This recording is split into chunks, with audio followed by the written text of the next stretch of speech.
Okay, we have some time for questions, and we have people with microphones, I hope. And while you guys are thinking of your questions, I'm going to throw one out, which is what happened to there's one phrase that we haven't heard here today about public financing. That phrase is food stamps for politicians. It seems to me that the public financing argument often comes down to an emotion and not a set of facts or a set of arguments. Does that change? Nick? I think under the small donor model it certainly does, because this is individuals directing where their money or their government's money is going, and I think that there's some power in this. I also think the public doesn't necessarily buy onto that argument, this is food stamps for politicians, because when presented with the alternative, your candidates either get the money from small donors directing more money to them, or... Can you use the mic, please? Sorry. Or, the alternative is that your member of Congress is out in D.C. legislating and regulating people by day and going to those very same people at night to ask them for money. I think given that choice, people would prefer the small donor-directed public financing, and I think that argument fades away. Let me dress it up for the current situation. These people in Washington gave how many billions to Wall Street, and you want to give them some of my money? Does that... Yeah. I think one of the key things in winning the debate, either for the presidential public financing or Congress, is to look at the issues today and maybe suggest that the reason Wall Street's getting that kind of money is the $5 billion spent over a decade in lobbying and campaign contributions. And injecting that into the conversation as Wall Street is being regulated or not is really important. So I think, for instance, Durbin's comment after the vote on that had to do with bankers last week, he said, well, the bankers own this place. I think that frames it in a somewhat different way than you're framing it. And that frame, I think, will be, and it's up to reformers to help make this so, but I think that frame will be a powerful one. Mm-hmm. Okay, Bob. Excuse me, Fred, hold on just a second. Bob? No, go ahead. Okay. No. I'm an analyst. I want to hear what you have to say. I was just going to say that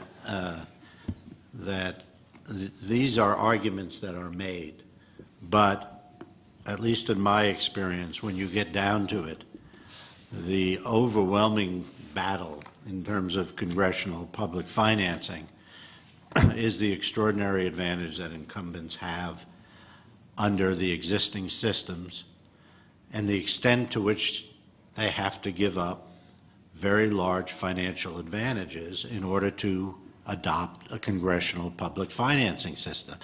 That's a reality, it's a practicality, it's a natural instinct of someone in the position of incumbents. And in the end, that is what has to be overcome here, in my view, more than arguments about food stamps for politicians or ideological objections.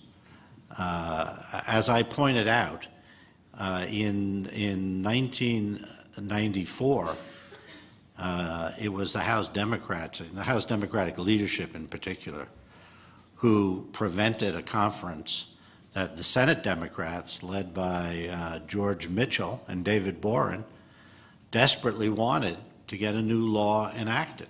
If that law had been enacted, the president would have signed it. There wouldn't have been any soft money system in existence from 1994 until 2002.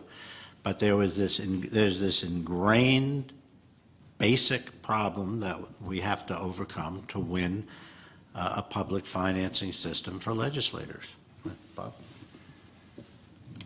Well, I've never had to lobby the issue, and so I understand there are some practical requirements for making, in good faith, arguments that will overcome the point that Peter was making, the point that oftentimes critics make, which is that this is welfare for politicians. But it does seem to me, if I can just go back to the point I was making earlier about sort of how the arguments in this area might prove stronger or weaker, it does seem to me that if we tell people, and I know to some degree we will and we should, but if we tell people, or the proponents of reform tell people, one of the reasons that large businesses can spend huge amounts of money in Washington and work results in public policy is because we don't have public financing. And we have public financing, as we've had for many years, and we still see the kind of spending we see by interest to influence Washington, then the public financing system itself will be adjudged a failure. If we tell them it's because we need to provide some sort of ballast to the incumbent's reelection rate, and the incumbency reelection rate doesn't go down, then over time, public financing will be adjudged a failure.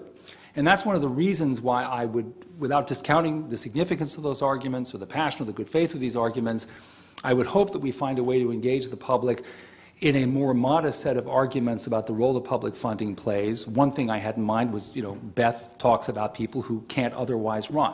You have common people who would like to be able to become candidates for public office and have something from real-world experience to offer, and this is their opportunity. I think that's a powerful example of a story that can be told. And another example, because you mentioned Dick Durbin, is Durbin has said something that's undeniably true, and I think is a powerful argument for public financing, and that is members of Congress shouldn't have to spend all their time raising money, and the cost of campaign are such that, as he said, it is no longer sustainable for members of Congress to hold office and keep fundraising at a level that doesn't interfere with the discharge of their duties. Now, someone will say to me, and I'll close by saying this, well, these arguments are really hard to make in the public space, and they don't have the kind of pizzazz needed to overcome the kind of McConnell objection, Peter, that you quoted, that politicians are getting food stamps. But I do worry that we have to find some way to make a powerful argument that doesn't expose us making claims that are going to be met all too easily. And Beth? Yeah, I'll make a comment because while I fully admit that I make some claims about what Connecticut has accomplished that may tend towards the dramatic, I also completely agree with what Bob has said, that and feel that in Connecticut it's not going to solve every problem that anybody has ever identified that they hope that public financing will solve for them. And I actually think it is very helpful to be more realistic about what those expectations are. And I'll just add briefly a story on this issue of the welfare for politicians.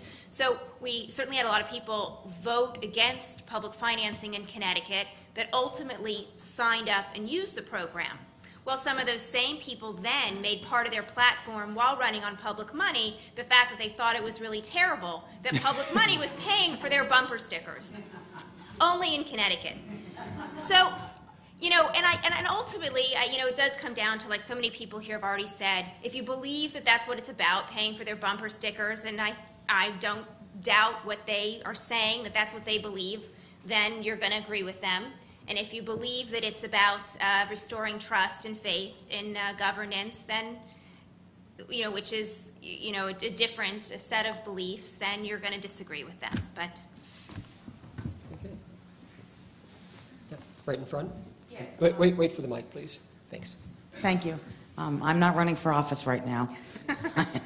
I'm having lived in Washington State, where we did try to implement term limits and had it overturned. People voted for that, and I think it was a very well-known attorney, Bob, from your firm that came out to argue the case. When you talk about public financing, would it be, I hear this argument all the time, let us hear the names or know the names of the big money givers today, and those who bundle the money. It comes in a packet, but if the voters, and I'm not sure in different parts of the United States if those people are paying attention so much as over here on the East Coast and the West Coast, but if you have the individual names of the big money givers and the little money givers, will that make a difference? Public financing, I have concerns with that because I don't know too many poor members of the House and the Senate right now who don't have enough of their own money, and some are going to be able to buy their reelection. So one,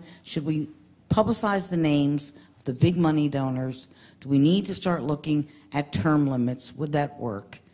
And if not, what else is there?